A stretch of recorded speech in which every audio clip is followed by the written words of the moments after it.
নমস্কার বন্ধুরা, আমি ইঞ্জিনিয়ার কিংসু কুমার। অনেকদিন ধরেই লাইভে আসার চেষ্টা করছিলাম, কিন্তু কাজের কারণে আসতে পারিনি। আজকে সরাসরি আপনাদের বিভিন্ন প্রশ্নের উত্তর নিয়ে আলোচনা করব এবং বাড়ি নির্মাণের যে বিষয়গুলো আপনারা কাকে জিজ্ঞাসা করবেন, কোথা থেকে জানবেন, কখন কোন ইঞ্জিনিয়ারের কাছে গিয়ে জানবেন, সেই নিয়ে চিন্তায় থাকেন। আজকে আপনাদের কোনো চিন্তা করতে হবে না, আমি এসে গেছি সম্পূর্ণ বিনামূল্যে লাইভের মাধ্যমে। আপনারা কিন্তু সমস্ত প্রশ্নের উত্তর পাবেন। সবার প্রথমে এটুকু জানাবেন যে ছবি এবং শব্দ কেমন আসছে। আমি একটু দেখে নিই, তারপর আমি লাইভে এগিয়ে যাবো। কোথা থেকে জানবেন, কখন কোন ইঞ্জিনিয়ারের কাছে গিয়ে জানবেন, সেই নিয়ে চিন্তায় থাকেন। আজকে আপনাদের দেখুন, কয়েকটা বিষয় আমি প্রথমেই বলে নিতে চাইবো, যেটা আপনাদের সকলকেই মাথায় রাখতে হবে। যে বাড়ি নির্মাণের যে বিষয়গুলো, আমরা সকলেই জানি যে আমরা বাড়ি কিন্তু বারবার করতে পারবো না, একবারই করব। হ্যাঁ, কতটা নিয়ম মানতে গেলে কতটা খরচ এক্সট্রা করতে হবে, সেই বিষয়টা সব থেকে জানা দরকার। মানে আমরা অনেক সময় ভাবি যে ইঞ্জিনিয়ারদের নিয়ম মানতে গেলে বোধহয় লাখ লাখ টাকা খরচা হয়ে যায়। না, সেটা কিন্তু হয় না। ইন জেনারেলি যদি আমরা দেখি, আজকের দিনে দাঁড়িয়ে একটা মিনিমাম ধরুন ছাদ ঢালাই দেবেন, দুটো শোবার ঘর যাতে আছে, যাতে একটি ডাইনিং আছে, একটা রান্নাঘর আছে, একটা পায়খানা বাথরুম অর্থাৎ টয়লেট রয়েছে, এরকম একটা বাড়ি 2 BHK বাড়ি মিনিমাম 750 থেকে 800 স্কোয়ার ফিট জায়গা লাগে। তো সেই বিল্ডিংটাকে রেডি করতে কিছু না হলেও কম করে 10 লাখ থেকে 12 লাখ টাকা খরচা আছে। তাহলে যেখানে 10-12 লক্ষ টাকা আপনি খরচা করতে পারছেন, এবং যারা ধরুন সেটাও পারছে না, মানে ধরুন যা করে ঢালাই পর্যন্ত দেবে, তাহলেও তো 4-5 লাখ টাকা তাকে খরচা করতে হচ্ছে। সেই 4-5 লক্ষ টাকা 5-6 লাখ টাকা খরচা করার সময়, বা ধরুন যে লোকটা দুতলা ফাউন্ডেশনের একটা 1000 স্কোয়ার ফিটের বাড়ি বানাচ্ছে, মানে তাকে ঢালাই পর্যন্ত 12 লাখ, সব মিলিয়ে প্রায় 20-30 লাখ টাকা খরচা করছে। সেখানে যদি আরও এক্সট্রা 30-40 হাজার টাকা অ্যাড করা যায়, প্রপার নিয়ম মানা যায়, তাহলে কিন্তু দেখবেন সেই বাড়িটার আয়ু আরও 30-40 বছর বেড়ে গেছে। তো সেই জন্যই কিন্তু প্রপার ইঞ্জিনিয়ারিং, প্রপার নিয়মকানুন, এই বিষয়গুলো থাকে, বা যে বিষয়গুলো আমরা বলার চেষ্টা করি সেগুলো থাকে। আচ্ছা, পরিতোষ বার বলছেন হাই, সুভাষ কবিরাজ বলছেন সব কিছু ঠিক আছে, রাজ মিলন মণ্ডল বলছেন ফাইন। পরিতোষ বার বলছেন কেমন আছেন দাদা, ভালো। আব্দুল গাফফার বলছেন হ্যাঁ দাদা চলে এসেছি আপনার লাইভ দেখতে, ছবি ও শব্দ ঠিক আছে। মণি রয় বলছেন নমস্কার দাদা। হ্যাঁ, প্রত্যেককেই ভালোবাসা জানিয়ে আমি লাইভে একটু এগিয়ে যাই। প্রথম আজকে যে বিষয়টা থাকবে, আজকের প্রথম বিষয় হচ্ছে টাই বিম করার সময় অনেকেই কনফিউশনে রয়েছে। আমাদেরকে বারবার প্রশ্ন করছেন যে দাদা একটা কথা আপনি আমাদেরকে বলুন, যে টাই বিমে যদি আমরা 16 mm এর রড দিই, তাহলে আপনি তো ভিডিওতে বলেছেন যে টাই বিমের রডকে কলমের ভিতর দিয়ে নিয়ে যেতে হবে, কিন্তু আমার এখানে মিস্ত্রিরা বলছে যে নিয়ে যেতে পারছি না, সম্ভব নয় অত ছোট জায়গার মধ্যে। প্রবলেমটা কি একটু বিস্তারিত বলুন না, যাতে আমরা এই বিষয়ে একটা ডিটেলস জানতে পারি আপনাদের কাছে। ওগুলো একটু খুলে দিতে হবে। মেন যেটা ব্যাপার, খুব ঠান্ডা মাথায় ভেবে দেখুন, আমরা যে ছোটোখাটো বাড়িগুলোর আলোচনা করছি, যেমন ধরুন 10-10 পিলার দিয়ে 4খানা 16 রড দিয়ে একটা কলম করা আছে, 10-10 মানে 10 ইঞ্চি বাই 10 ইঞ্চি, বা ধরুন সেখানে রিং রডটার সাইজ কত, 7 ইঞ্চি বাই 7 ইঞ্চি। এবার খুব ভালো করে বুঝে দেখুন তো, যে 7-7-এর একটা রিং, তার মধ্যে আবার 4টে 16 রড রয়েছে, 16 mm 16 mm 32 mm, তার মানে 1 ইঞ্চির বেশি জায়গা চলে গেল, ভিতরে 5.5 ইঞ্চি জায়গা পড়ে রয়েছে। এবার আপনি যদি 16 mm এর রড ইউজ করেন, তাহলে 16 mm এর রড ইঞ্জিনিয়ারের কথা অনুযায়ী জগাল করতে হচ্ছে। মিস্ত্রিরা বলছে এত অল্প জায়গার মধ্যে জগাল করবো কী করে, স্বাভাবিক ব্যাপার। তখন তারা যারা করতে চাইছে, তারা দেখা যাচ্ছে কি 16-16 দুটো রড ধরুন কলমের ভিতর দিয়ে নিয়ে যেতে হবে 32 mm, তার মানে আরও 1.5 ইঞ্চি কমে গেল। সব মিলিয়ে দেখা যাচ্ছে রডটা যখন বেঁকে ঢুকছে, তখন প্রায় 2.5 ইঞ্চি 2 ইঞ্চি হয়ে যাচ্ছে। তো সেখানে কি অ্যাকচুয়ালি স্ট্রেংথ থাকবে? না, এতে একদমই স্ট্রেংথ থাকবে না। তো আমরা তাহলে বলি কেন যে কলমের ভিতর দিয়ে রডটা নিয়ে যেতে হবে? আমরা এই কারণে বলি যে কলমের সাইজ যদি 10/12 হয় বা 12/12 হয়, সেক্ষেত্রে খুব অনায়াসেই ভিতর দিয়ে ঢুকে যায়। কিন্তু আপনি যদি এবার একটা ভেবে দেখুন, যেখানে আপনি 10-10-এর পিলার ইউজ করছেন, তার মানে বাড়িটা খুব ছোট বাড়ি, তার মানে নয় একতলা বাড়ি, নয় দুতলা বাড়ি। তো এই ছোট বাড়িতে আপনার 16 রড টাইমে না দিয়ে আপনি ধরুন 12 রড দিচ্ছেন, সেখানে আপনি 4খানা 12 দিচ্ছেন। তখন আমরা বলি যে 4টে 12 দিয়ে 2টো 12 ভিতরে ঢোকাচ্ছেন আর 2টো 12 বাইরে দিচ্ছেন, কোনো লাভ নেই। সেই জন্য আমরা ইঞ্জিনিয়াররা বলি যে 4খানা 12 রড যখন দিচ্ছেন বা এক্সট্রা টপ এক্সট্রা বটম দিচ্ছেন, তখন চেষ্টা করুন 12 রডটাকে জগাল করে ভিতর দিয়ে নিয়ে যেতে। আর 12 রড হলে জায়গা কম লাগে, ডাইস মানে যেটা আমরা বলি যে রডটাকে বেঁকাতে ওদের ডায়ে করে কম কষ্ট হয় এবং মিস্ত্রিরা অনায়াসেই বেঁকিয়ে দেয়। তাহলে এখান থেকে একটা জিনিস পরিষ্কার হলো, যদি 12 রড আপনারা ইউজ করেন তাহলে কিন্তু আপনারা অনায়াসেই জগাল করে কলমের ভিতর দিয়ে নিয়ে যেতে পারবেন, যত ছোটই পিলার হোক না কেন। 16 রড হলে 4 কোণে 4টে 16 রড যখন দিচ্ছেন তখন কিন্তু এটা ভুলে যেতে হবে যে আমি জগাল করে নিয়ে যেতে পারবো, কারণ সেখানে কিন্তু পারবেন না এবং তার ফলে কিন্তু নানা রকম সমস্যা হবে। দেখা যাবে মিস্ত্রিরা এমন বেঁকিয়ে ফেলবে সেখানে টাইমের উল্টে ক্ষতি হয়ে যাবে। সেই জন্য আমরা সেই সব ক্ষেত্রে 6খানা করে রড ইউজ করতে বলি, নিচে 3টে উপরে 3টে, যার 4টে রড কলমের ভিতর দিয়ে পাস হয়ে যাচ্ছে মানে আপনার বিল্ডিং সেফ জোনে চলে গেল। তাই এই প্রশ্নটা যারা করেন তাদের কিন্তু জলের মতো পরিষ্কার হয়ে গেল। এটা হচ্ছে একটা বিশাল বড় কনফিউশন। আচ্ছা, আজাহারুল ইসলাম বলছেন দাদা একটা বাড়ি 2D 3D প্ল্যান 1200 স্কোয়ার ফিটের জন্য আপনার ফিস কত দিতে হবে? হ্যাঁ, ফিস নিয়ে যখন কথা উঠলো কয়েকটা জিনিস বলে নিতে চাই। দেখুন, একটা কথা সবসময়ই জানতে হবে, মানতে হবে, এটা একটু অফ করতো, যে ফিস নিয়ে যদি কথা বলি, আমাকে অনেকেই বলছে দাদা আপনি যোগাযোগ করতে চাইছি, আপনি রিপ্লাই দিচ্ছেন না। রিপ্লাই দেখুন, লাখ লাখ লোক SMS করে হোয়াটসঅ্যাপে ফেসবুকে লাখ লাখ লোক SMS করে, কিন্তু সবাইকে ধরে ধরে তো রিপ্লাই দেওয়া যায় না। যারা অ্যাপয়েন্টমেন্ট বুক করে কথা বলতে চায়, যেমন বহু মানুষকে আমি অ্যাপয়েন্টমেন্টের সুবিধা দিই, গরিব থেকে বড় লোক, বিভিন্ন ধরনের মানুষ যারা পয়সার কারণে হয়তো একজন ইঞ্জিনিয়ারকে বাড়িতে ডেকে আনতে পারছে না, তাদেরকেও আমরা কিন্তু অ্যাপয়েন্টমেন্ট দেওয়ার সুবিধা রেখেছি। যেমন মাত্র 10 মিনিট কি 20 মিনিট তার কিছু সমাধান দরকার, 100-200 টাকা মাত্র খরচা করলেই তিনি পেয়ে যাচ্ছেন। 10 মিনিটে 100 টাকা চার্জ নেওয়া হচ্ছে, ফোন করছেন, তিনি তার সমস্যাটা বলছেন, সমাধানটা নিয়ে যাচ্ছেন, যেখানে একজন ইঞ্জিনিয়ার বাবুকে বাড়িতে আনতে গেলে 1000-2000 লাগছে। সেই সুবিধাটা দিচ্ছি। প্ল্যান নেওয়ার জন্য যারা চাইছেন, আমাদের সর্বনিম্ন যেটা আমরা বিক্রি করি 2000 টাকায় ওয়ার্কিং ড্রয়িং। এছাড়া 2000 টাকার উপরে বিভিন্ন ধরনের রেট আছে, 5000, 10,000, 15,000, 3D 2D বিভিন্ন আউটপুটের উপর হয়। সেগুলো কখন জানতে পারবেন? যদি আপনি হোয়াটসঅ্যাপে লেখেন যে আপনাদের রেট চারটা দিন, জানতে পারবেন। যদি কেউ কোনো প্রশ্ন নিয়ে আসেন, ছোট প্রশ্ন হলে এমনি উত্তর পাবেন, নাহলে অ্যাপয়েন্টমেন্ট বুক করে কথা বলবেন। তাই এই বিষয়গুলো যারা জানে না তারা অযথা বলে দাদা আমরা রিপ্লাই পাচ্ছি না। রিপ্লাই তো ওইভাবে দেওয়া সম্ভব নয়, লাখ লাখ লোক SMS করে, এটাও জেনে নিন। আচ্ছা, 2D 3D plan 1200 square feet বাড়ির জন্য সব মিলিয়ে প্রায় 10-এর উপরে যাবে প্যাকেজটা, 10 থেকে 15-এর মধ্যে। শ্রীমন্ত সাঁতরা বলছেন দাদা মিনি পিলারের দিয়ে বাড়ি করলে কেমন হবে, নিচে মিনি পিলার দিয়ে দোতলা করা যাবে? এই প্রশ্নগুলো খুব সুন্দরভাবে আমি বোঝাই।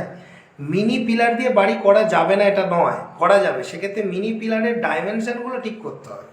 ধরুন 4খানা 16 mm এর রড দিলেন, 10-12 পিলার করলেন, 12-12 পিলার করলেন। যেহেতু মিনি পিলার, আপনার 2 ইঞ্চি মশলার জন্য তো গায়ে লাগবে না, 12 ইঞ্চি বাই 12 ইঞ্চি পিলারে 4টে করে 16 রড দিয়ে দিলেন। হ্যাঁ, আপনার 9-9 রিং করে দিলেন। টাইপিং পর্যন্ত তোলার পর পিলার কেটে যাচ্ছে, সব পিলার বাদ হয়ে যাচ্ছে। এবং টাইপিংটাও একটু মোটা করে দিলেন, 10-12 জায়গায় 10-15 দিতে পারেন। যদি বাজেট কম থাকে 10/12 দিলেন। টাইপিং পর্যন্ত ইনভেস্টমেন্ট আপনি করে ফেললেন। এবার তো গাঁথনি যেরকম লোড বিয়ারিং বাড়ির হয়ে উঠবে। এবার যেহেতু সমস্ত দেয়াল 10 ইঞ্চি হবে, তাই নিচের স্ট্রাকচারটাকে খুব মজবুত করতে হবে। এবার সব দেয়াল 10 ইঞ্চি করে আপনি অনায়াসেই দুতলা করুন না লোড বিয়ারিং প্যাটার্নে। এই কি যে মাটির তলায় ইনভেস্টমেন্টটাই আপনার মেন ইনভেস্টমেন্ট, যেটা আপনি টাইপিং পর্যন্ত করে দিচ্ছেন। তাই মিনি পিলারের বাড়িতে দুতলা করা যাবে না, এটা ভুল। দুতলা কিন্তু করা যায়, এবং সেটা আমরা অনেক জায়গাতেই মানুষকে বলি যে এই প্রসিডিওরগুলো মেনে চললে আপনারা অনায়াসে করতে পারবেন। ইনভেস্টমেন্টটাই আপনার মেন ইনভেস্টমেন্ট, যেটা আপনি টাইপিং পর্যন্ত করে দিচ্ছেন। তাই মিনি পিলারের বাড়িতে দুতলা করা যাবে না, এটা ভুল। দুতলা কিন্তু করা যায়, এবং সেটা আমরা অনেক জায়গাতেই মানুষকে বলি। আকাশ লাহা বলছেন দাদা ছাদ ঢালে আলট্রাটেক প্রিমিয়াম ইউজ করলে কেমন হবে? প্রিমিয়াম কম্পোজিট গ্রেড সিমেন্ট অবশ্যই ইউজ করতে পারেন, কোনো সমস্যা নেই। প্রপার শাটারিং চেক করে নিতে হবে, ভাইব্রেটার ঠিকঠাক হচ্ছে কিনা, মোটর রেশিও ঠিকঠাক আছে কিনা, সেগুলো মেনটেন করে যদি করেন কোনো সমস্যা আপনার হবে না। তন্ময় বিশ্বাস বলছেন দাদা প্লাস্টার করার কতদিন পর রং করা যেতে পারে? একই টাইপের প্রশ্ন বারবার এলেও প্রশ্নগুলো খুবই ইম্পর্টেন্ট, কারণ প্রত্যেকটা লোকের কাছে হয়তো উত্তরটা নতুন, তাই উত্তরগুলো মন দিয়ে বুঝতে হবে।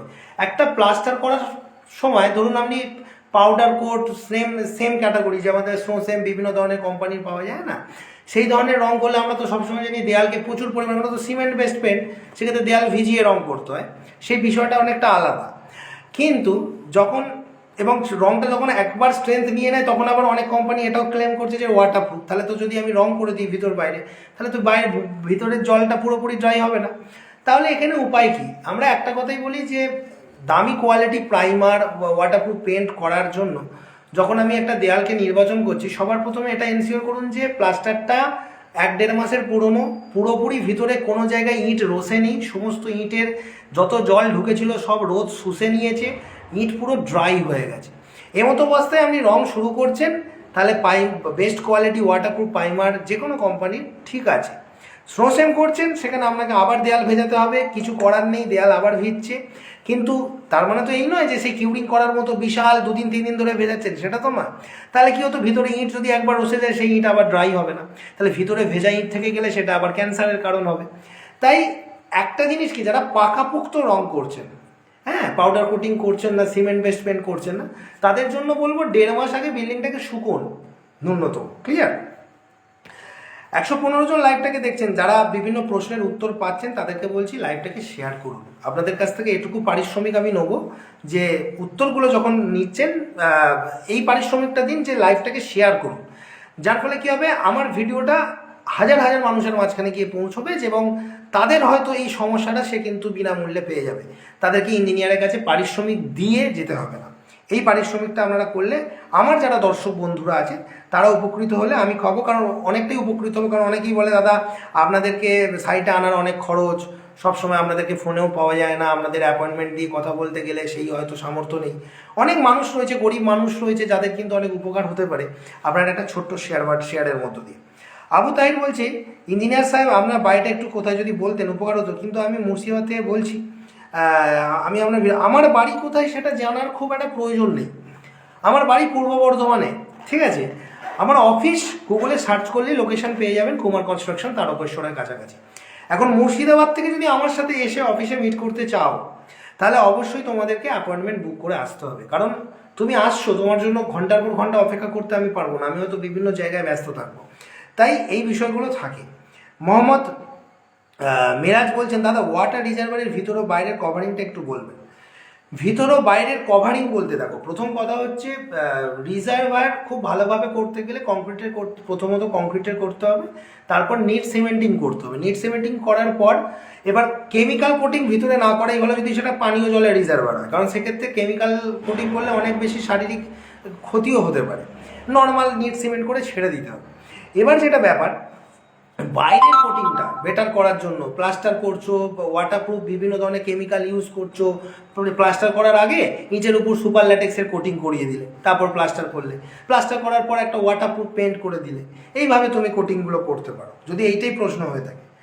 প্রবাস বেড়া, বাথরুমের ওয়াল ড্যাম্পপ্রুফ কীভাবে করব? বাথরুমের ওয়ালকে যদি ড্যাম্পপ্রুফ করতে হয়, বেস্ট কেমিক্যাল যেটা আমরা ইউজ করতে গিয়ে পাচ্ছি সেটা হচ্ছে ডক্টর ফিক্সিটের যে সুপার ল্যাটেক্স 1:7 রেশিও, 7 ভাগ সিমেন্ট 4 ভাগ জল 1 ভাগ কেমিক্যাল, এই রেশিওতে গুলে দেয়ালে 2 বার কোটিং করতে হবে। একবার আড়াআড়ি তুলিটা টানতে হবে, একবার লম্বা লম্বি। এই প্রসিডিওরও করলে কিন্তু অনেকটাই সমাধান পাওয়া যাবে। সুকুমার সর্দার, হাই দাদা কেমন আছো? ভালো আছি। তোমরা কেমন ভিডিওটা দেখতে পারছো সেটা আগে বলো। 2 বার কোটিং করতে হবে, একবার আড়াআড়ি তুলিটা টানতে হবে, একবার লম্বা লম্বি। এই প্রসিডিওরও করলে কিন্তু অনেকটাই সমাধান পাওয়া যাবে। সুকুমার সর্দার, হাই দাদা কেমন আছো? কেমন so sweet heart, Sheikh Yusuf Ali বলছেন সুইট হার্ট। আচ্ছা সুইট হার্ট বলছো, ঠিকই আছে, ভিডিওটা শেয়ার করো, বহু মানুষের যাতে উপকার হয়। আচ্ছা বাখু বলছেন, দাদা ছাদে রড বাঁধা, ডাইরেক্ট রড বাঁধা ভালো না কাট পিস বাড়নি? খুব ভালো একটা প্রশ্ন। দেখুন, ছাদের রড অ্যাকচুয়ালি ব্যাপারগুলো বুঝতে হবে। আমরা অনেক ইঞ্জিনিয়ারিং স্টুডেন্ট, এখানে আমাদেরকে মানে আমরাও যখন ছোট ছিলাম একটা বিষয় খুব কনফিউশনে পড়তাম, যে মেন যেটা ব্যাপার, এখানে নোটিফিকেশন সাউন্ড আসছে, ওটা করা যাবে নাকি? মিউট কর।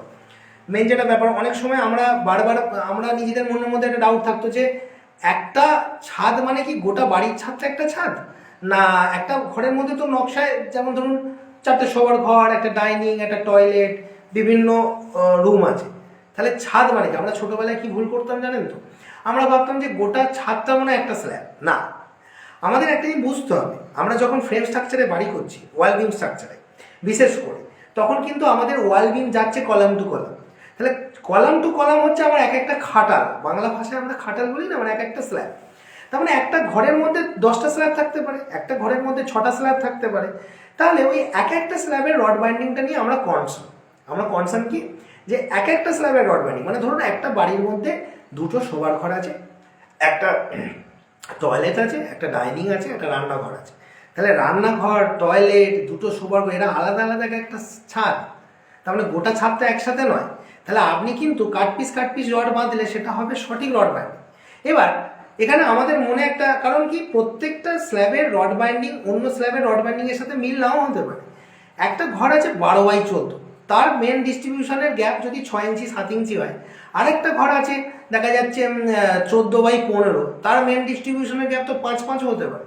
তাহলে হিসাব অনুযায়ী প্রত্যেকটা স্ল্যাবে রড বাইন্ডিংয়ের স্পেসিং আলাদা হয়ে গেলে আমি যদি টানা রড দিয়ে মেলাতে পারবো না। কিন্তু ইন জেনারেলি আমরা যখন একটা বাড়ি করি, পাবলিক বাড়ি, সেখানে দেখা যায় যে ঘরগুলো সর্বোচ্চ একটা যে লিমিট, যে ধরুন 12x14 ঘর, এর যে রড বাইন্ডিংয়ের স্পেসিং সেটা আমরা ছোট ঘরের ক্ষেত্রেও দিয়ে দিই, কারণ আমরা কাটা সার্ভিসে রড বাঁধি না। অর্থাৎ আমার প্রশ্নটার মেন, মানে তোমাদের প্রশ্নটার মেন উত্তর হচ্ছে, তোমরা যদি কাটা সার্ভিসও রড বাঁধো তাতে কিচ্ছু যায় আসবে না। গোটা বাঁধলে তোমায় কিন্তু যে সর্বোচ্চ যে স্প্যানের যে স্ল্যাবটা আছে তার ডিজাইন মেনে গোটাটা করতে হবে। তার মানে কোনো একটা ঘর যদি 14x10 হয়, সেখানে যে গ্যাপটা আমার দরকার, ইঞ্জিনিয়ার বলে দিয়েছে ধরুন 6 ইঞ্চি 6 ইঞ্চি গ্যাপে বাঁধতে হবে, তাহলে তোমার সমস্ত রডই 6 গ্যাপে বাঁধতে হবে। এবার ইন জেনারেলি পাবলিক বাড়িতে আমরা দেখেছি 5 ইঞ্চি বাই 5 ইঞ্চি বা 6 ইঞ্চি বাই 6 ইঞ্চি, এই গ্যাপগুলোই এনাফ। অর্থাৎ সেখানে ভুল হয় না, কারণ সেখানে এর থেকে বড় স্প্যান থাকে না। প্রবলেমটা কখন হয়, যখন দেখা যায় একটা 20 ফুট বাই 18 ফুটের স্প্যান, একটা 25 ফুট বাই 18 ফুটের স্প্যান, তখন সেখানে রড বাইন্ডিংয়ের জন্য স্ল্যাব টু স্ল্যাব আলাদা হচ্ছে। একটা বড় 4000 স্কোয়ার ফিটের বিল্ডিংয়ে বড় বড় ঘরে প্রত্যেকটা খাটালের রড বাইন্ডিং আলাদা হতে পারে। তাই এই প্রশ্নটার বিভিন্ন রকম উত্তর হতে পারে। কোনো কোনো ক্ষেত্রে বলবো ছোটোখাটো বাড়ির ক্ষেত্রে গোটা রড বাঁধা কোনো প্রবলেম নেই, কোনো কোনো বড় বিল্ডিংয়ের ক্ষেত্রে আমরা বলবো গোটা রড বাঁধায় প্রবলেম হয়ে যাবে। কারণ প্রত্যেক দেখা যাবে তুমি যে রডের স্পেসিংটা মেনটেন করলে বড় খাটালটার ক্ষেত্রে সেটা দুর্বল হয়ে গেল, সেই জায়গায় ক্র্যাক চলে এলো। আশা করি তুমি তোমার প্রশ্নের উত্তরটা পেয়েছো। যদি প্রশ্নের উত্তরটা পেয়ে থাকো, ভিডিওটাকে ভালো লেগে থাকে, ভিডিওটা শেয়ার করে দাও, বহু মানুষ এখান থেকে শিখছে। আচ্ছা, এই মুহূর্তে 99 জন লাইভটাকে দেখছেন। মিঠুন বর্মন দাদা, তোমার কাছ থেকে আমি অনেক কিছু শিখেছি, অসংখ্য ধন্যবাদ যারা এই কথাগুলো বলে। প্রত্যেকটা মানুষ যারা আমাকে দেখছে বিভিন্ন জায়গা থেকে, তাদেরকে একটাই বলবো, ভিডিওর শেষে কি আমরা দেখতে পাই যে 20,000, 30,000, 80,000, 1 লাখ পর্যন্ত লাইভে ভিউ আছে, কিন্তু দিনের শেষে গিয়ে দেখি 35টা শেয়ার। খুব খারাপ লাগে। এইটুকু পারিশ্রমিক তোমাদের কাছ থেকে আমি ডিজার্ভ করি, তো এইটুকু পারিশ্রমিক যদি দিতে পারো তাহলে খুব ভালো লাগবে।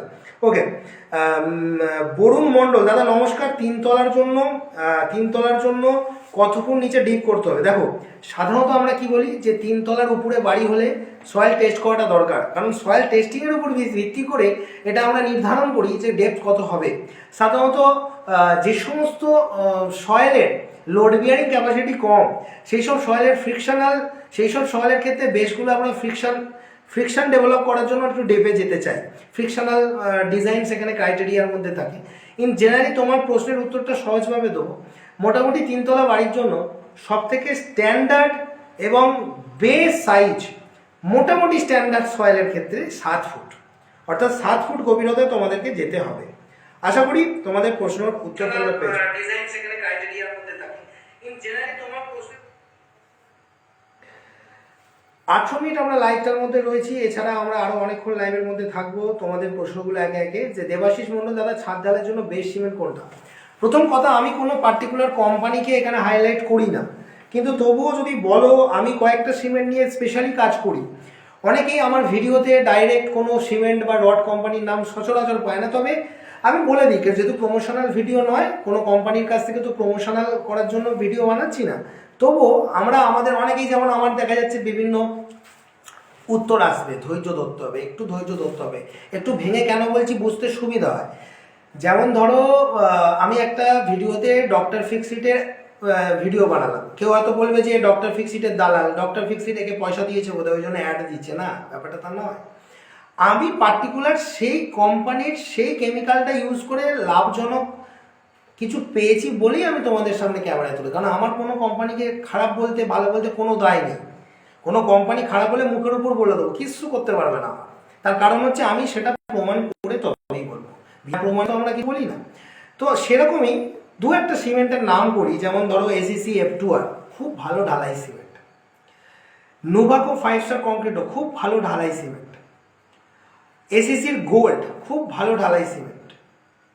আল্ট্রাটেকের সুপার প্রিমিয়াম খুব ভালো ঢালাই সিমেন্ট। এই সিমেন্টগুলো যদি ঢালাইয়ের কাজে ব্যবহার করা যায় তাহলে নো ডাউট ভালো রেজাল্ট পাওয়া যাবে।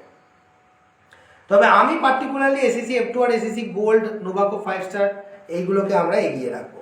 দেবাশিস মণ্ডল এর প্রশ্ন উত্তর দিলাম। কামিরুল ইসলাম বলছে দাদা এসএসসি গোল্ড সিমেন্টটা কেমন? ভালো। বিশ্বনাথ বর্মন দাদা নমস্কার, আপনার সমস্ত ভিডিও দেখি, আমি একজন মিস্ত্রি। পৃথিবীর বিভিন্ন প্রান্ত থেকে যে সমস্ত মিস্ত্রিরা আমাদের ভিডিও দেখছেন তাদের সকলকে বলছি, মিস্ত্রিরা কিন্তু আমাদের প্রকৃত বন্ধু, মিস্ত্রিরা শত্রু নয়। শত্রু হচ্ছে খারাপ মিস্ত্রিরা। ঠিক যেরকম আপনি এটা বলতে পারেন ইঞ্জিনিয়াররা আমার প্রকৃত বন্ধু, শত্রু নয়। শত্রু হচ্ছে খারাপ ইঞ্জিনিয়াররা। একইভাবে প্রত্যেকটা প্রফেশনে ভালো মন্দ মিশিয়ে থাকে। আমার ভিডিওগুলো কিন্তু কোনো মিস্ত্রির প্রফেশনকে আঘাত করে না। আমি যদি কোনো কাজের জন্য বলি, সবাই আমাকে বারবার বলে যে দাদা আপনি কাজের ভালো মন্দ নিয়ে সবসময় বলেন, রেট নিয়ে কেন বলেন না? প্রথম কথা হচ্ছে, আমি যদি সবসময় রেট নিয়ে ভিডিও বানাই যে এই কাজের এই রেট, এই কাজের ওই রেট, কেউ কুমার কনস্ট্রাকশন চ্যানেল দেখবে কি? কুমার কনস্ট্রাকশন চ্যানেল দেখে কি লোক মিস্ত্রির রেট জানতে আসে? চ্যানেলে কি জানতে আসে? চ্যানেলে জানতে আসে যে কোন কি করা উচিত, কি করা উচিত। তাই মিস্ত্রি ভাইরা যারা আমাকে এটা প্রশ্ন করো যে দাদা কোন কাজের কি, আমি বারবার আমার বিভিন্ন ভিডিওতে বলার চেষ্টা করেছি যে যে কাজের যেটা রেট হয়, যেমন ধরো আমার একটা পারিশ্রমিক আছে, বিভিন্ন লোক আমাকে দিয়ে প্ল্যান করালে, অ্যাপয়েন্টমেন্ট নিলে একটা পারিশ্রমিক দেয়, সেরকমই মিস্ত্রি ভাইদের একটা পারিশ্রমিক রয়েছে। তো তাকে যদি তার লাভজনক পারিশ্রমিক না দেওয়া হয় এবং তাকে যদি বলি এটা করো সেটা করো, সে কোনোদিনই করবে না। তাহলে কোনো লোকই, কোনো মিস্ত্রি কোনো কাজ করবে না। তাহলে সেই সচেতনতাটা পার্টিদের বেসিক সেন্সে থাকা দরকার। বাকি মিস্ত্রিরা অনেক জায়গায় দেখেছি কি যে কাজ নেয়ার জন্য কম রেটে কাজ ধরে অনেক ফাঁকি মারে, সেটাই আমার আপত্তি। পার্টিকে তোমাদেরকে বলতে হবে যে এই কাজের এটা রেট, এই কাজের এটা রেট, আমি কম টাকারও কাজ করি, বেশি টাকারও কাজ করি। সব থেকে ভালো মিস্ত্রি কাকে বলি আমি? যদি জানতে চাও, আমার ওপিনিয়ন হচ্ছে তুমি পার্টির কাছে যাও, পার্টিকে পরিষ্কার বলো যে আমার 110 টাকার কাজ এরকম, আমার 130 টাকা স্কোয়ার ফিটের কাজ এরকম, আমার 150 টাকা স্কোয়ার ফিটের কাজ এরকম। 50 টাকা স্কোয়ার ফিটের কাজে আপনি এইগুলো পাবেন, 30 টাকা স্কোয়ার ফিট, 130 টাকা স্কোয়ার ফিটের কাজে আপনি এগুলো পাবেন না, আর 110-এ তো এগুলো পাবেনই না। এবার আপনি ডিসাইড করুন কোন স্ল্যাবে আপনি কাজটা নেবেন, মিটে গেল। মানে আমি একজন দোকানদার, আমি কাস্টমারকে 3খানা গেঞ্জি দেখালাম, এবার কাস্টমার তার বাজেট অনুযায়ী কোন গেঞ্জিটা কিনবে সেটা তার চয়েস। এবার 200 টাকারও গেঞ্জি আছে, 2000 টাকারও গেঞ্জি আছে, আবার 500 টাকারও আছে, আবার তার থেকে বেশি আছে, লাখ টাকারও আছে, সেটা আলাদা ব্যাপার। তো তাহলে তুমি তো চয়েস করতে পারছো। সেরকমই কাজের ব্যাপারটাও সেরকম। সৌমেন সরকার, বালিতে পানি দিলে, আচ্ছা ইফতেকার মুবাসর ভাই, বালিতে পানি দিলে আয়তন কমে না পারে, সিমেন্টের জিপসামের কাজ কি? কমে না বাড়ে। আচ্ছা, পানি দিলে দেখো, জল দিলে কি হয়, বাল্ক ভলিউমটা বেড়ে যায়।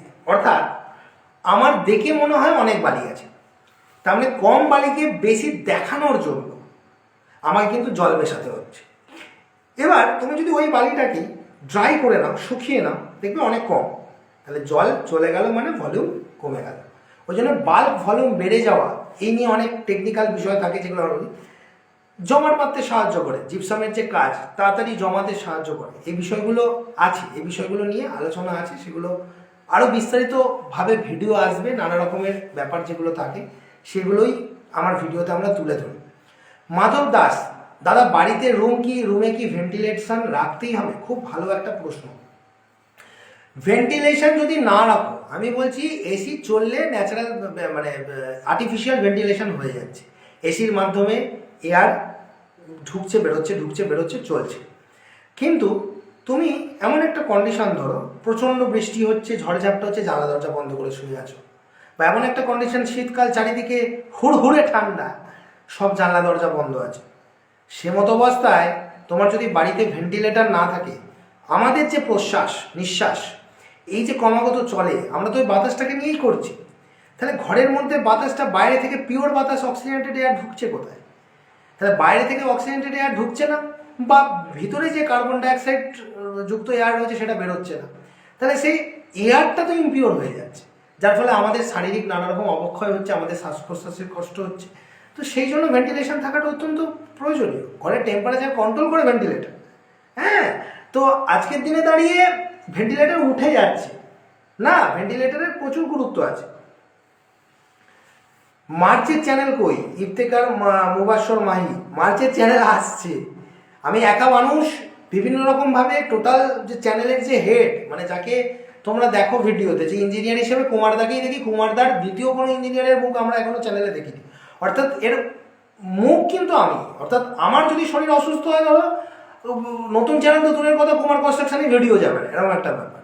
তো সেই জায়গায় দাঁড়িয়ে আমাকে আমার সুবিধা মতো একটু সময় দাও, আমি তোমাদের জন্য আস্তে আস্তে সব কিছু সেটা করে ফেলেছি। কিন্তু এটা চ্যানেল তো খুললেই খোলা যায় না, সময়টা তো কম, দিন তো 24 ঘন্টার, চেষ্টা অফুরন্ত রাখছি। আসবে, একটু দেরি হতে পারে, 19-20 মার্চের শেষ বা এপ্রিলও হয়ে যেতে পারে, তবে চেষ্টা আমি করছি মার্চেই লঞ্চ করা। দীপু বলছে নমস্কার দাদা, ভালো ভালো পরামর্শ দেওয়ার জন্য। শুধু পরামর্শ দেওয়ার জন্য বললে হবে না, ভিডিওটাকে মানুষের মাঝখানে ছড়িয়ে দিতে হবে। দাদা বাড়ির রুমে কি ভেন্টিলেশন, এটা প্রশ্ন হয়ে গেছে, বিভিন্ন প্রশ্ন। দেয়ালে গান্নির পর পর্যন্ত জল দিলে ভালো হয় নাকি? দেয়াল গান্নির পর পর্যন্ত জল দিলে ভালো হয়, বললে খুব ভালো হয়। প্রশ্নগুলো আর একটু গুছিয়ে লিখতে পারলে ভালো হয়।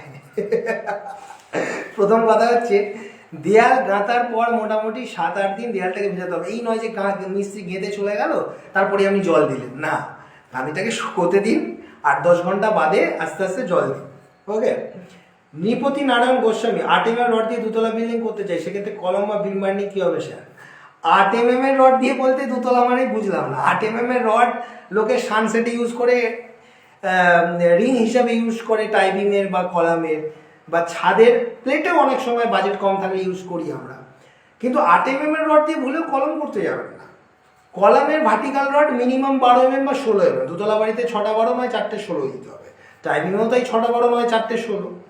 এই প্রসিডিউরটা মেনে আপনাদেরকে এগোতে হবে। জয়দেব পাল, আচ্ছা একটা নর্মাল বাড়িতে 250 কলমে 250-300 বিম ভালো নাকি 250-250? নর্মাল বাড়ি মানে কি সেটা আগে বুঝতে হবে। দ্বিতীয় কথা হচ্ছে 250-250 বিমই এনাফ, যদি আপ টু 14 ফুট পর্যন্ত স্প্যান হয়ে থাকে। স্প্যান বাড়লে বিম সাইজ সাইমালটেনিয়াসলি বাড়ে। বিমের সাইজ ডিপেন্ড করে লোডের উপর। তুমি একটা স্ল্যাবের থিকনেস 6 ইঞ্চি করে দিয়েছো, লোড বেড়ে গেছে, বিমের থিকনেস বাড়তে পারে। তুমি একটা ঘরের উপরে প্রচুর মেশিন, তুমি ধরো জিম সেন্টার করবে, বিভিন্ন ওয়েট লিফটিং মেশিন টেশিন বাধা গেছে, তো সেই সব জায়গায় তো অনেক ভারী দিচ্ছ, তাহলে তোমার সেখানে বিমের থিকনেস বাড়তে পারে। বিভিন্ন রকম ক্রাইটেরিয়ার উপর এটা কিন্তু নির্ভর করে। তাই এই বিষয়গুলোকে নিয়ে আস্তে আস্তে তোমাদেরকে এগুলো, যতক্ষণ প্রশ্ন ভালো, কিন্তু তোমাকে বুঝতে হবে যে কোনো একটা বিষয় এর জন্য দায়ী নয়, এর জন্য অনেকগুলো বিষয় দায়ী। জয়দীপ মিত্র, দাদা 3টে 10, যারা প্রশ্নের উত্তর পাচ্ছ, প্রশ্নের উত্তরটা পারবো তোমরা চলে যাচ্ছ, কি হয়তো দেখছো, দেখতে দেখতে ঘুমিয়ে পড়ছো, সেটা প্রশ্ন না। ব্যাপার হচ্ছে তোমরা শেয়ার কেন করছো না? যত পরিমাণ শেয়ার ভিডিওটা হবে আমাকে তত অধিক উত্তেজিত করবে ভিডিওতে আরো ভালো কিছু বলার জন্য, তাই না? অনুরাগ প্রদীপ বলছেন, দাদা অম্বুজা কবর সিমেন্ট ছাদ ঢালাইয়ের জন্য কেমন হবে? অম্বুজা কবর সিমেন্ট ছাদ ঢালাইয়ের জন্য মোটামুটি ভালোই হবে। আচ্ছা, রেজাউল হক, আমি আপনার সর্বপ্রথম সাবস্ক্রাইবার, অসংখ্য ধন্যবাদ। আমি জানি না সাবস্ক্রাইবার মানে ইউটিউবেই সম্ভবত, ইউটিউবের ফার্স্ট সাবস্ক্রাইবার যদি তুমি থেকে থাকো তাহলে তো খুব ভালো ব্যাপার। তাহলে তুমি সেদিন থেকে আজ পর্যন্ত ভিডিও দেখছো, আজকে 2 লাখ সাবস্ক্রাইবার হতে যাচ্ছে, মানে এটা মানে আমার কাছে এটা বিশাল গর্বের ব্যাপার, তো পাশাপাশি তোমার কাছেও, যে চ্যানেলটা তুমি সাবস্ক্রাইব করে রেখেছিলে সেটা আর 2 দিন বাদে 2 লাখ হবে, আগামী দিন 1 মিলিয়নও হবে। তোমাদের মতো সাবস্ক্রাইবাররা যদি পাশে থাকে, আমরা চাইবো তোমার এই দাদাকে যত তাড়াতাড়ি সম্ভব তোমরা 1 মিলিয়নে পৌঁছে দাও।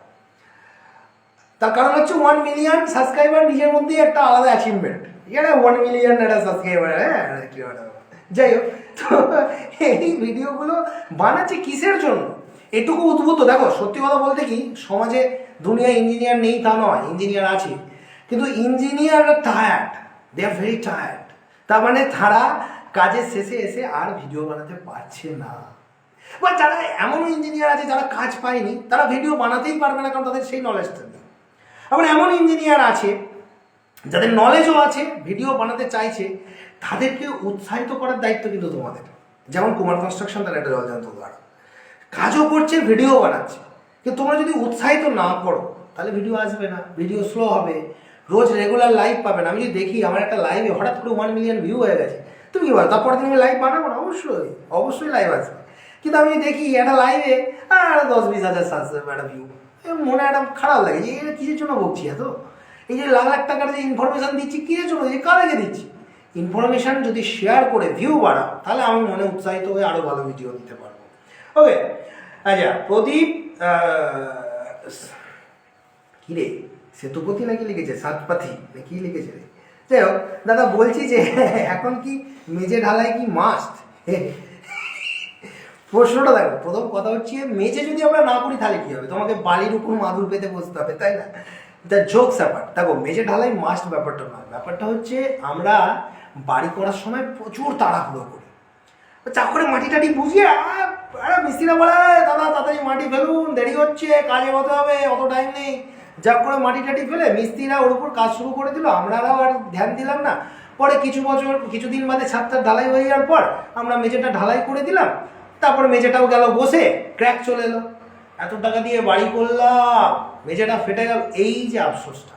এই জন্য আমরা বলি একটু সময় নিয়ে বালিটা লেয়ারে লেয়ারে লেয়ারে লেয়ারে লেয়ারে লেয়ারে 1 ফুট 1 ফুট 1 ফুট 1 ফুট অন্তর অন্তর বালি বা সয়েল ফিলিং করে তারপর যদি আপনি ঢালাইটা রড বেঁধে করে দেন না, কনসলিডেশন করার পর, তার মতো মজবুত আর কিচ্ছু হয় না, বুঝলেন?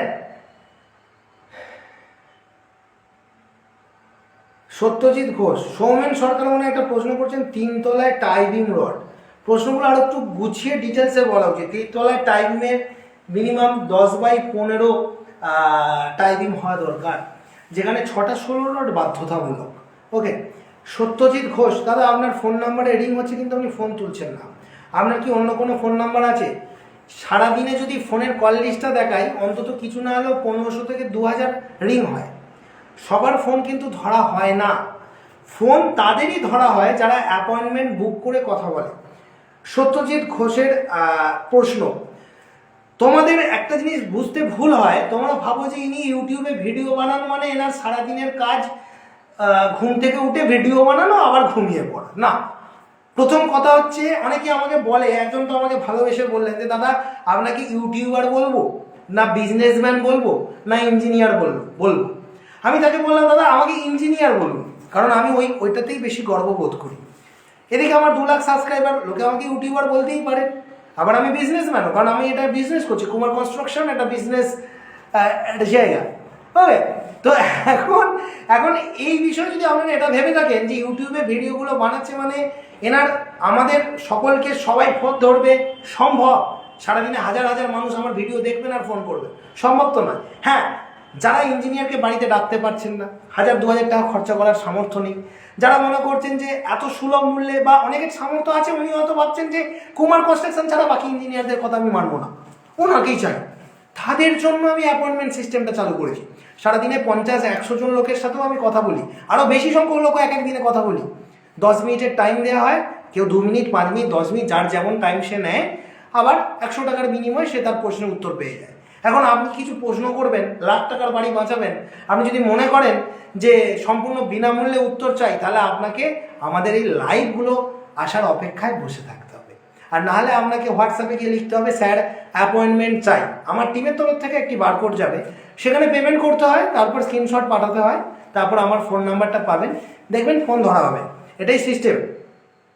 তন্ময় হালদার, অনেকেই বলেন যে দাদা আপনি ইউটিউবে ভিডিও বানাচ্ছেন, আপনি ফোন করছেন, টাকা নিচ্ছেন। একটাই কথা বলি, ডাক্তারের কাছে গিয়ে যদি বলো বিনামূল্যে চিকিৎসা করবে না। আর প্রথম কথা হচ্ছে যে কোনো জ্ঞান যদি বিনামূল্যে, আমি যেমন ভিডিও বানাচ্ছি, লাইভ দিচ্ছি, আমি আমার সর্বস্ব উজাড় করে দিচ্ছি, এখান থেকে যদি না পাও, পার্সোনালি আসো, তাহলে আমার সময়টা তোমরা কিনছো, সেই মূল্যটা দিয়েই আমার সময়টা নিও, তাহলে ভালো লাগবে, না হলে কিন্তু ওইভাবেই রিপ্লাই পাবে না। ওকে, অনুরাগ প্রদীপ, অম্বুজা ক, এই প্রশ্নগুলো তো অনেক আগে উত্তর দিয়ে ফেলেছি মনে হয়। যাই হোক, শাবির মল্লিক, আচ্ছা শেখ জুয়েল, দাদা সলিড কংক্রিট ব্লক দিয়ে ফুল কলম দিয়ে বাড়ি নির্মাণ করা যাবে? করতে পারো। দাদা আমার 13-11 রুমের মাঝে বিম লাগবে। ওয়াল বিম স্ট্রাকচারের perfect rod binding 10 mm dia bar as a main rod যদি ইফ ইউ ইউজ, দেন তোমার লাগবে না। অমিত, 1 নম্বর ইট কীভাবে চিনবো? 1 নম্বর ইট চেনার সব থেকে ভালো উপায় হচ্ছে, মানে অনেক রকমভাবেই বলা যায়, যেমন ধরো তুমি যদি 5 ফুট উপর থেকে বা তোমার বুকের হাইট থেকে তুমি যদি হার্ড সারফেস, ঢালাই সারফেস উপর ফেলো, 1 নম্বর ইট ভাঙবে না, প্রথম কথা। দুটো 1 নম্বর ইটকে যদি দুমদাম ঠোকো, metallic it should produce metallic sound, তার মানে টিনের মতো টং টং করে আওয়াজ উঠবে। মানে এই যে বিষয়টা। তারপর কালারগুলো ইউনিফর্ম হবে, একই রকম হবে, একদিকটা হলুদ মানে একটু পেকেছে, একদিকটা একটু লাল, একদিকটা কালো, ভেরিয়াস টাইপের নয়, 1 নম্বর বলা যাবে। কেউ হয়তো আমার সাথে তর্ক করবে, আমি ইট ভাটা চালাই, আমার ইট ভাটা আছে, আমার ওইটাই সব থেকে ভালো ইট। আমি মানি না। তার কারণ হচ্ছে 1 নম্বর ইট শুধু বেশি কোনো একটা জায়গায় হয়তো দেখা যাবে ইটের পোঁতটা খুব, অনেক কথা বলে দাদা আপনি এইভাবে বলছেন, বাড়ির সবাই মিলে দেখছি, দেখবেন না আমি এরকমভাবেই বলি। যাই হোক, ইটের পিছনটা দেখা যাবে একটু বেশি পেকেছে, তার মানে ভালো পড়েছে, ওইটা ভালো ইট না। একটা ইট দেখা যাবে বিশাল হার্ড কিন্তু 4 জায়গায় ফাটা, না। 1 নম্বর ইট যা বাছাই করা হচ্ছে, যখন ধরুন একটা ইট বিশাল পুড়েছে, পুরো কালো হয়ে গেছে, হ্যাঁ, তার মানে এই নয় যে সেটা 1 নম্বর। দেখা যাচ্ছে ইটটা টেরা বেঁকা, ইটটাতে ফাট আছে, সেটাকে 1 নম্বর বলা যাবে না, সেটাকে নিচে রাখতে হবে। কেন? আপনি বিশাল ভালো পুড়েছে, ইট পুরো উপর থেকে 1 তলা বাড়ি উপর থেকে পড়ছি, ভাঙছে না, হ্যাঁ, আপনি তাহলে কি বলছেন ইঞ্জিনিয়ার বাবু? হ্যাঁ, ইটের শুধু পোড়াটাই যথেষ্ট নয়, ইটের সেফ, ইটের সাইজ, ইটের ক্র্যাক না থাকা 1 নম্বর ইট হওয়ার কিন্তু একটা প্রধানতম ব্যাপার, যেটা একমাত্র কুমার কনস্ট্রাকশনের ইঞ্জিনিয়ার কিংসু কুমারী সহজ সরল বাংলায় বলবে। ওকে, তাই যারা এই সমস্ত বিষয়গুলো, যারা ধর্মভক্ত, সপ্তাহে 1 দিন যিনি আমাকে SMS করেনি, যিনি আমার থেকে প্ল্যান বানিয়েছেন এবং যিনি 1000 বার আমাকে ছবি তুলে তুলে পাঠাতে থাকেন, সেই ধর্মভক্ত হঠাৎ প্রশ্ন করলেন, স্যার বলছি SSC বা আল্ট্রাটেক কোনটা নেয়ার ভালো, দুটোরই দাম একই। মানে অ্যাপয়েন্টমেন্ট বুক করে প্রশ্ন করেও পোষায়নি, এবার ফ্রিতে উনি লাইভে প্রশ্নটা করে ফেললেন। প্রথম কথা হচ্ছে, SSC বা আল্ট্রাটেক কেউই কিন্তু আমার অফিসে এসে বসে আমার সাথে গুপ্তগু করে না। তাই আমি আমার মন থেকে যদি বলি, দুটো সিমেন্টকেই আমি ভালো বলবো। কিন্তু সমস্যা কি জানো তো, যত রকমের চরম দুর্নীতি এই সিন্ডিকেট মাফিয়ারা, সারা আল্ট্রাটেক SSC সিমেন্টেই বেশি করে, কারণ ওরা জানে এই যে আল্ট্রাটেক SSC ভারতবর্ষের লোকেরা কিনে। তাই জন্য বারবার আমি তাদেরকে একটাই কথা বলি, যে খুব ভালো সিমেন্ট নিলে চরম বিপদ হলেও হতে পারে। কারণ SSC আল্ট্রাটেকেই দেখা গেল তুমি নিয়ে এসেছো, বস্তার গায়ে লেখা আছে SSC মার্কা সিমেন্ট, কিন্তু ভিতরে দেখা যাবে আছে কোনারক। কিছু মনে করো না, কোনারকও যথেষ্ট ভালো সিমেন্ট, কিন্তু SSCর ভিতরে দেখা যাবে অন্য কোনো নন ব্র্যান্ডেড। কোনারককে কিন্তু আমি ছোটো করলাম লাইভ, তো আবার কোনারকের লোকেরা আবার দুঃখ পাবে। আবার SSCর ভিতরে রয়েছে দেখা যাবে কোনো, হয়তো দেখা যাবে কুমার কনস্ট্রাকশনের সিমেন্ট হতে পারে, কুমার কনস্ট্রাকশন সিমেন্ট বানাচ্ছে, বুঝতে পারছো তো? তো এই ধরনের সিমেন্ট কিন্তু নেবে না, কুমার কনস্ট্রাকশনের সিমেন্ট নেবে না। নিলে SSC আল্ট্রাটেকের যদিও বা নাও, প্রপার ডিলারের কাছ থেকে নেবে, জোকস অ্যাপার্ট, ডিলারের কাছ থেকে দেখে নেবে যে কোন ওয়ার্কশপ থেকে সিমেন্টটা আসছে। আপনি প্রপার প্রমাণ দেখান, তিনি হয়তো ডেলিভারি ডেট দেখাবেন, গাড়ির নাম্বার দেখাবেন, গাড়ির কাগজপত্র দেখাবেন, অমুক ফ্যাক্টরি দেখাবেন। তুমি সেই ফ্যাক্টরির লোকেশান, যে নাম্বার তুমি গুগলে সার্চ করে দেখে নিতে পারো যে হ্যাঁ এই সেই ফ্যাক্টরি কোথায় অবস্থিত। হ্যাঁ, প্রয়োজনে তুমি কনফার্মেশন করার জন্য ওদের যে টোল ফ্রি নাম্বারটা থাকে বস্তার গায়ে, সেই নাম্বারে ফোন করে জেনে নিতে পারো যে অমুক ফ্যাক্টরি থেকে অমুক সিমেন্টটা নিচ্ছি, এটা কি সঠিক সিমেন্ট। এইগুলো যাচাই করার পারফেক্ট নিয়ম। এছাড়া সিমেন্ট যাচাই করার আরও বিভিন্ন, অনেকেই আমাদেরকে বলে দাদা আপনি এইগুলো যেগুলো বলছেন ইনফরমেশান, অনেক ভিতরের ইনফরমেশান জানা আছে যেগুলো ক্যামেরার সামনে বলা যাবে না। পার্সোনালি জানতে গেলে কানে কানে বলবো, চলে আসবেন অফিসে অ্যাপয়েন্টমেন্ট নিয়ে। ওকে, রাজীব দাস, দাদা আমার বাড়ি ওয়াল বিম নিচে প্লাস্টারে ফাটল হচ্ছে কেন, মানে কোনো কেন?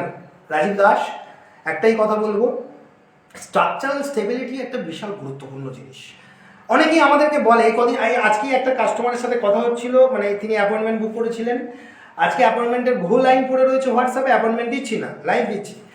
তার কারণ হচ্ছে অনেকেই বলে দাদা হ্যাঁ অ্যাপয়েন্টমেন্ট এই সেই, মাঝে মাঝে তোমাদের জন্য লাইভটা দেওয়া দরকার। অনেকেই 100 টাকাও পেমেন্ট করে কথা বলতে পারে না, তার জন্য লাইভটা থাকে যে হ্যাঁ, অনেকে জানেই না কীভাবে যোগাযোগ করতে হয়, তাদের জন্য লাইভটা থাকে। অনেকে গরিব প্রত্যন্ত মানুষ যারা একটা ইঞ্জিনিয়ারের যে প্রয়োজনীয়তা সেটাই জানে না, তাদের জন্য লাইভটা করতে হয়। সর্বোপরি সচেতনতার জন্য লাইভ করতে হয়, যেটা মেন ব্যাপার। আমাকে আজকেই একজন বলছিল যে দাদা এরকম, আমি যে সমস্ত ইঞ্জিনিয়ারের কাছে যাচ্ছি 1 তলা 2 তলা বাড়ি প্রপোজাল নিয়ে, তারা ইঞ্জিনিয়াররা এইসব বাড়ি করতে চাইছে না। হ্যাঁ, ওরা বাড়ি দেখে, মানে ইঞ্জিনিয়াররা এটা মনে করে যে তারা হয়তো একটা স্ট্যাচু অফ ইউনিটি কন্ট্রাক্ট পাবে, বা ধরুন একটা ব্রুজ খালিফা কন্ট্রাক্ট পাবে, বা একটা বড় ড্যাম ব্যারেজের কন্ট্রাক্ট পাবে, সেগুলোই কাজ। ছোট ছোট বিল্ডিংয়ে ইঞ্জিনিয়ার লাগে না, মিস্ত্রির কাছে। এইখানেই ভুল, আর সেই গ্যাপগুলোকে মেকআপ করার জন্যই আমাদের মতো চ্যানেলগুলো আপনাদের পাশে এসে দাঁড়িয়েছে। এখানেই আপনারা মুখে এতটুকু হাসি পাচ্ছেন। বিমে কেন ফাটল এলো? বিমে ফাটল আসার 3টে প্রধান কারণের মধ্যে প্রথম কারণ হচ্ছে রড মিস্ত্রিরা যেটা দেয় সেটা যদিও ধরে নিই সঠিক, কম বেশি হয়তো চলে যাবে 2 তলা 1 তলা বাড়িতে 3 তলা বাড়িতে। কিন্তু মেন ভুলটা করে দেয় ওরা মশলার ভাগে, সব থেকে বেশি পরিমাণে বালি ব্যবহার করা। বললে বিশ্বাস করবেন না, আমি অনেকগুলো সাইডে ঢালাই দেখছি, বারবার চমকে যাচ্ছি, একটা কথা তাদেরকে বলে বোঝাতে পারছি না, যে তোমরা 1-1.5-3 ভাগটাকে 3-2-1 করেছো, মেনে নিয়েছি, নাহলে তোমরা ঢালাই করবে না, পালাবে, মেনে নিলাম 3-2-1। কিন্তু বালিটা যে ধামাটা অত পরিষ্কার কেন? ওটা বাড়িতে কি কচবাইটে করে মাজো নাকি? আর পাথরের ধামাটা কি মানে 1900 বা 1800 সালের? পিছনটা পুরো তোবড়ানো, পুরো মানে ভেতরে ঢুকে গেছে। তাহলে দেখা যাচ্ছে পাথরের 1 ধামা মাল, পাথরের 2 ধামা মাল বালির 1 ধামার সমান।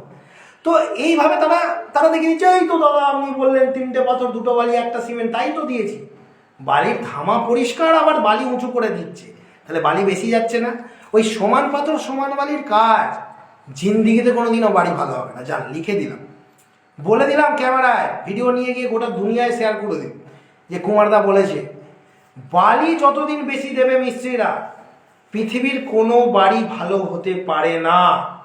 বালি অলওয়েজ পাথরের অর্ধেক দেওয়া দরকার, কিন্তু অর্ধেকের একটু বেশি আমরা অনেক সময় মেনে নিই, অনেক সময়।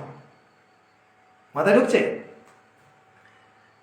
দেখ সেরিক কিং বলছে দাদা উত্তরটা দেবেন, হাজার হাজার মানুষের উত্তর, মানে এতক্ষণ ধরে আমি কি করছি তাহলে? হ্যাঁ, এই যে সেরিক কিং যে প্রশ্নটা করলো, মানে এরা একটা জিনিস এটা বুঝতে পারে না যে এরা মানুষ, এটা ভগবান নয়। একটাই মুখ, দেখো তাকিয়ে, একটাই মুখ, আর মুখ আছে, এটা মুখ নয়, এটা মুখ নয়, এটাই মুখ, ঠিক আছে? যাই এ দেখে নিয়ে আমি, হ্যাঁ টাইম তো হয়ে গেছে, টাইম হয়ে গেছে। এই যে তোমাদের জন্য যে এতক্ষণ ধরে ভিডিও বানাচ্ছি, এই যে বুকে ব্যথা আরম্ভ হয়ে গেছে, ওকে, এগুলো বোঝো। অমিত দে বলছে, আবার অনেকে আমাকে বলে যে দাদা আপনি এরকমভাবে বলছেন, এইভাবে বলছেন। প্রথম কথা, হ্যাঁ, এটা ব্যবহার শেখানোর ক্লাস নয়, এটা ঘর বাড়ি ঠিক করার ক্লাস। আর যেখানে ইট পাথর বালি সিমেন্ট রড নিয়ে কাজ হয়, সেখানে মাখনের মতো কথা বলার ক্ষমতা আমার নেই। যদি মাখনের মতো কথা বলে পিছনে পাঁচ ঢোকাতে চান, চলে যান আদার পাঁদারে থাকা ইঞ্জিনিয়ারদের কাছে, আমার কাছে আসবেন না। অমিতে আর সৌভিক কোণের 2-4টে প্রশ্ন নিয়ে নেব। দাদা পুরনো পিলারের রডে জং ধরে গেছে, কি করব? নতুন ছাদ ঢালাই দেবো? প্রথম কথা হচ্ছে অমিতে, 2টো জিনিস হতে পারে। এক, ডাক্তাররা বলে না যে পাটা পুরো কেটে বাদ দিতে হবে, সেরকম আমরা ইঞ্জিনিয়াররাও বলি, রড যদি ড্যামেজ হয়ে যায় ওই রড রাখা যাবে না, ওটা মানে মন ভরানো হবে। হ্যাঁ, সেক্ষেত্রে রড যদি পুরোপুরি ড্যামেজ হয়ে যায়, মানে ধরুন একবার মোচকালেন আর একবার মোচকালেই ভেঙে চলে যাবে, সেই রড আপনাকে কেটে ফেলে দিতে হবে, মানে পা পুরো কেটে বাদ। দ্বিতীয় কথা, তাহলে আমি 2 তলা বাড়ি করতে পারবো না? হ্যাঁ, আপনার কলম স্ট্রাকচার যদি প্রপার থাকে নিচের তলায়, আর একটা তলা যদি আপনি বাড়াতে চান, তাহলে সে তো কলম স্ট্রাকচার যথেষ্ট সুন্দরভাবে বানানো, তার লোড নেওয়ার ক্যাপাসিটি আছে, তাহলে উপরটা লোড বিয়ারিংয়ের মতো করতে হবে, কারণ কলম তো আর নেই। এখন আপনি কলমটাকে বানাবেন কী করে? আর যদি রড নর্মাল জং ধরা যেটাকে বলে, মানে হাত দিয়ে ঘষছেন, টুকটাক হয়তো হাতে একটু বালির দানার মতো কুঁচো লেগে আসছে, তখন কি তারের বাস দিয়ে আমরা কি বলি, ঘষে নিতে, রাস্ট রিমুভার কেমিক্যাল লাগিয়ে আরেকবার ঘষে নিতে বলি, তারপর রাস্ট প্রোটেক্টার লাগিয়ে একটু প্রোটেক্ট করে নিতে বলি, তারপর আমরা কংক্রিটিং করে দিতে বলি। তাও তার জন্য একটা জিনিস জানা দরকার, ল্যাপিং লেন্থ আর ল্যাপিং জোন ঠিক আছে। এই বিষয় নিয়ে আমার অনেক ভিডিও রয়েছে, যারা ভিডিওগুলো দেখেছেন আমার বহু চ্যানেলে দেওয়া আছে, যারা দেখেন তারা করেন। বিভিন্ন ধর্মভক্ত একটু হেসে ফেলেছেন, আচ্ছা, বিভিন্ন ধরনের হাসি তার পেয়েছে। যাই হোক, কার্তিক মিত্র ভাই, দাদা ঘরের ছক বানাতে কেমন খরচা হয়? দাদা সর্বনিম্ন 2000 টাকা থেকে শুরু করি, 15-20 হাজার পর্যন্ত নিয়ে যাই ব্যাপারটাকে, তো যার যেরকম প্রয়োজন সে তেমন করে। সেরিক কিং বলছেন সরি দাদা, সরি নয়, আমি একটু মজা করে কথা বলি, আমি তোমাদের বন্ধু। ব্যাপারটা হচ্ছে সেরিক কিং, তোমার প্রশ্নটা আমি পাইনি, এই সরি দাদা উত্তর দিলে না, এগুলোই পেলাম। আমার কাছে যেটুকু এলো, একটা কথা বলি, একটা ভিডিওতে তো সবার প্রশ্নের উত্তর দেওয়া সম্ভব নয়, চেষ্টা তো করছি সবাইকে উত্তর দেওয়ার। তাই যারা উত্তর পেলেন না কিছু মনে করবেন না, নিশ্চয়ই পরবর্তী লাইভে হয়তো আপনাদের প্রশ্নের উত্তরটা আমি দিলাম, এরকমও তো হতে পারে। তো যাই হোক, এই হচ্ছে আজকের বিষয়। আগামী দিনে এরকম বহু ভিডিও নিয়ে আমরা চলে আসব। হ্যাঁ, যারা এই যে ইফতিকার মুবাশশার বলছে এটার আসল মাপ মিলিমিটারে বলবেন প্লিজ, খুব সুন্দরভাবে শিখে দিই, রোজ রোজ লোকের কাছে জিজ্ঞাসা করতে গায়ে লাগছে না। একটা কথা বলে দিই, নিজেরা শিখে নাও, গুগলটা খোলো, খুলে লেখো ইঞ্চ টু মিলিমিটার কনভার্টার। কি লিখবে? Inch INCH to mm converter. দেখবে একটা টেবিল খুলে যাবে, টেবিল, ওখানে গিয়ে লেখো 10 ইঞ্চি, দেখবে মিলিমিটারে কত হয় দিয়ে দেবে। দেখা হচ্ছে পরবর্তী কোনো ভিডিওতে, ভালো থাকবে, ঠিক আছে? এই সমস্ত যদি আমাকে প্রশ্ন করো দাদা 2 2 কত হয়, আমি উত্তর দেবো না, কারণ আমি নিজেই তো জানি না 2 2 কত। গুগলে ক্যালকুলেটারে লিখে 2 আর 2 যোগ করে 4 হয়, দেখে নাও, বুঝতে পেরেছো? তাই এই সমস্ত প্রশ্নগুলো করে নিজেকে আর আমাকে লজ্জা দেবেন না। ইঞ্চ থেকে কিভাবে মিলিমিটারে নিয়ে যেতে হয়, মিলিমিটার থেকে কী করে সেন্টিমিটারে নিয়ে যেতে হয়, তার জন্য গুগল কোম্পানি, গুগল কেন মানে বিভিন্ন ধরনের কনভার্টার রয়েছে মার্কেটে, সেগুলো দেখো। এই মজা করে ভিডিও বানাই বলে অনেক মানুষ আমাকে পছন্দ করেন, আবার অনেক মানুষ আমার ভিডিও দেখতে নাক সেটকান। যারা নাক সেটকান তারা ভিডিও থেকে দূরে থাকবেন, এখানে বিভিন্ন ধরনের কন্টেন্ট থাকে।